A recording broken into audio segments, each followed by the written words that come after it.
What's up? Welcome back. So we're going to talk about who you should be dating. What?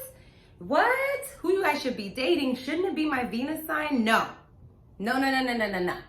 Your Venus sign is not only the person you should be dating. Your Venus sign is actually your friends, okay? And your friendships and your partnerships in general, and how you like to relate to people in general. All right? How you like to be appreciated in your relationships when you're actually in them. But first, we got to talk about attracting the energy into our reality and the kind of energy that actually makes sense for who we are, right? Because a lot of the times we are being not honest and not transparent about what is sitting right within our energetic field and what isn't. So a lot of you are making choices in dating. This is specifically about dating, this video topic, okay? What kind of energy should I be dating? So whip out your chart, and we're gonna firstly talk about the moon. Now the moon, I feel like, has to be hit on in any kind of intimate relationship. The moon is just who we are, you know, without the bullshit, with no filters, without trying to look cool, be cool, is who we are at our rawest form. That is the moon. It's the raw form of us. The sun is the filtered version. The sun is a light beat, okay? Depending on our sun sign. Some of y'all got an extra heavy beat, okay? But it's a light beat. It's a little filter. It's making it seem better in our eyes, or what we perceive as to be better or more digestible, okay? So that's why I say I don't think those things work. Unless you have your sun moon conjunct, they're in the same sign, things like that, then you're a special case. Because if you have sun in Aries, moon in Aries, then of course you are in Aries, you know what I'm saying? Things like that. So, but if we're talking about dating, okay, casual dating is the 5th house. Why? Because the 5th house is romance, it's creativity, it's all the things that we like to do for fun. It's all the speculative things, it's entertainment, it's where we like to hang out, okay? It's our 5th house, our fun house, our creative house. So as creative as we want to be, and definitely something that's creative is relationships and having sex with people, okay? That's a creative energy, all right? So now the 5th house is what you want to look at for the essence, for romance. That's the type of romance you need in your relationship, is that 5th house. So let's say your 5th house is in Sagittarius. That means you need fun, okay? You need a romance that is actually about exchanging knowledge and travel. Okay, you might like long-term or distant people who are not that close to you. With Sagittarius on the 5th, you might like a little out of sight, out of mind romance, but when we come together, it's an experience. But there's something about the distance that you find romantic. Okay, so this is Sag on the 5th, so there has to be that, or that longing, and also just a relationship where you're growing and teaching one another. This is really important. A romance that teaches you, someone who teaches you how to be more romantic, or be more creative, or be more childlike, okay? Somebody who does that kind of energy, somebody who might have a big laugh, okay, with Sagittarius on the 5th. You kind of like that. You like somebody like, ha, ha, ha, ha, ha. It's like attractive to you, okay? Because you see that joy and that lust for life. That's your 5th house. That's your romance. All right, this is how we like to be romance. That means you like vacations, honey, okay? You like gag gifts. You like little memes and things that just make you chuckle and laugh out loud. And you also love books that make you travel, and philosophy and stuff like this. This is how you're gonna get romance, okay? This is that stuff. So Sagittarius energy. Now, that's also, like, if it was in synastry, the Jupiter could be falling in your 5th, okay? So that's a similar type of vibe, especially if they have a different type of Sagittarius energy, or Jupiter somewhere else. But if their Jupiter's falling in your 5th, then bing, bing, bing, bing, that's like a romance, okay? So they're your 5th house. Now your 7th house is your shadow side. Through all of our relationships, we're supposed to learn the things that we're not consciously being aware of, okay? So it's gonna be, that's the side that pushes you. That's the side that's gonna open you up. It's the, you know, the other side of the pillow. And that's what you feel like in a relationship. This is where the idea of you complete me comes in. Although, nobody completes you but you, honey. You know what it is.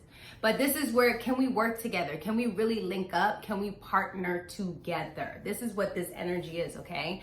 So let's say, we started with Sagittarius, right? Let's say you have Sagittarius on the 5th. That means you have Capricorn on the 6th, and then you have Aquarius on the 7th. What do you need? You need distance, and you need friendship and collaboration. You need Aquarius type vibes. You need somebody who's a little different, who is a little unorthodox, who pushes you outside of your comfort zone and causes a great awakening in you, okay? This is a person who will push you towards your future. That's what we're talking about with Aquarius on the 7th. Somebody who sees you as the innovative being that you are, okay? So what are we talking about? With the romance, we're talking about this person has to be fun and, laughing and loud and loves to travel and, big situations. Like sometimes you like big expressions of love, okay? Things like that, slaps on the ass, all right? Stuff like that. Keep it playful, keep it hot. That's with fire on this house anyway. Now you have Aquarius here. You need somebody who's going to mentally challenge you and push you. You're going to get a little irritated by this person, but they're going to push you to go forward, and they're going to push you to collaborate and get outside of your comfort zone, okay? This is really important with that Aquarius there. And then what's inside the relationship, okay? Gemini Brown always says the 7th house is the relationship, and the 8th house is inside the relationship. So the intimacy, the vulnerability inside the relationship. Now you have Pisces there. Most likely. So you actually need somebody who's really compassionate and forgiving, and somebody who's actually soft. Somebody who you can have a spiritual connection with and grow spiritually with, okay? So these are the elements that are going to keep you around. This is a person who's maybe feeding the homeless and helping people who are lost or dealing with mental issues, okay?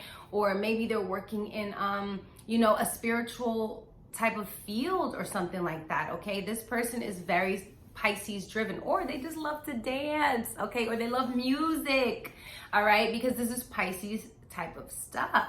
So these are the 3 pillars that you want to look for when we're talking about who do I really need to date? Like, these are the energies that I need to date. Does this person have Sag, Aquarius, Pisces energy? All right? So your 5th, your 7th, and your 8th house. Why? Your 5th house is your romance. Your 7th house is how you're going to be challenged and how you're going to deal with your shadow side and how you're going to partner with somebody. And the 8th house is where you build your intimacy and your vulnerability. And this is what creates a great long-term relationship. It's not just your 7th house. It's all of those 3 things together, because that is what creates, unconditional love and trust and wanting to actually merge and build with somebody, all right? Because that's Scorpio type of energy. That's the sex house, okay? Especially if you have Pisces there, you need some fantasy, okay? You need some fantasy, all right? And there might be some water involved in the situation, but this person is gonna be like super spiritually in tune, okay? And that's the high vibrational aspects. And of course, if you guys know the low vibrational aspects, which I'll make a video for you guys if you want me to, on the low vibrational and the high vibrational way, so you guys can see this energy, what it is for real, okay? That's what you should be dealing with. So with that being said, are you dating your 5th, 7th, and 8th house energy? Because that's what you really need. I want to go over one more example before I leave you guys. So let's say you have a Scorpio rising, okay? This would give you a Taurus on the 7th, all right?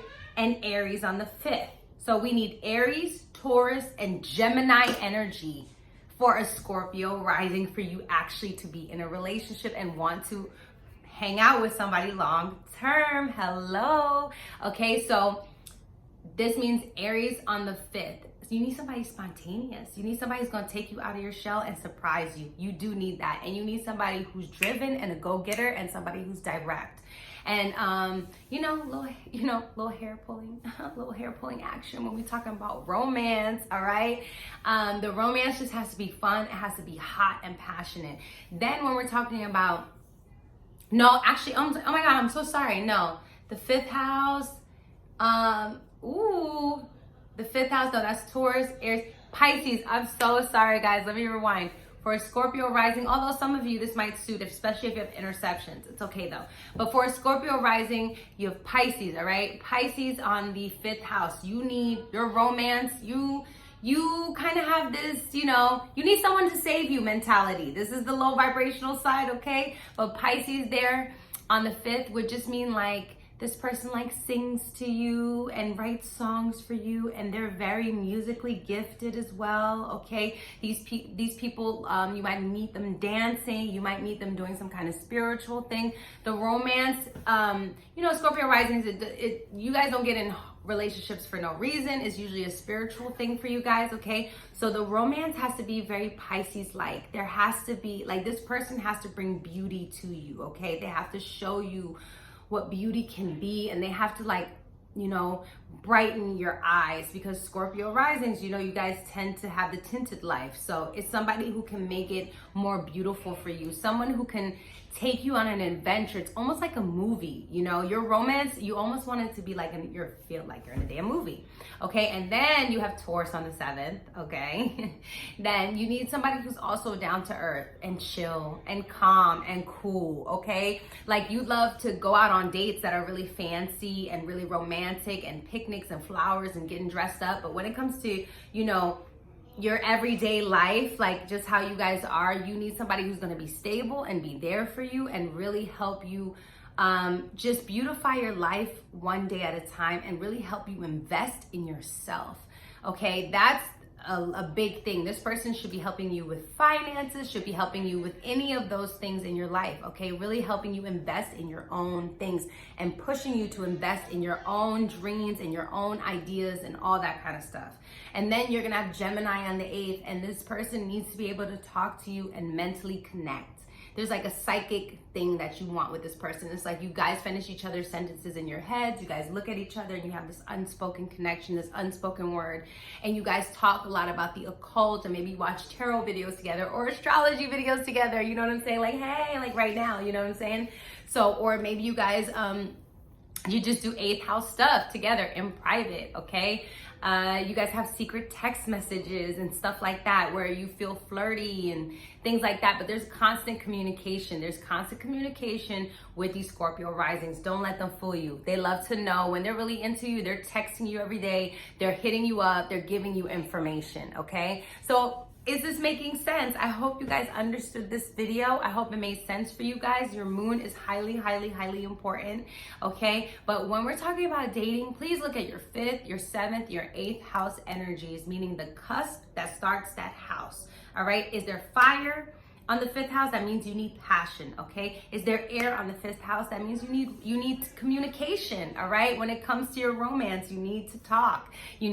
That's what you find romantic, is communication if you have air on the 5th house. If you have water on the 5th house, someone who's emotionally available, that's what you find romantic, okay? Somebody who can show you their emotions. You guys could cry over a movie together and laugh and all that kind of stuff. If you have earth there, you need somebody who's going to, show up and show you a nice spot. Like, give me atmosphere, give me a vibe, show me the yacht, show me the new eateries, okay? Somebody who's gonna take you, or somebody take you out into nature, okay? Things like that. That's what you find romantic. Somebody who's gonna take you on picnics and hikes, all right?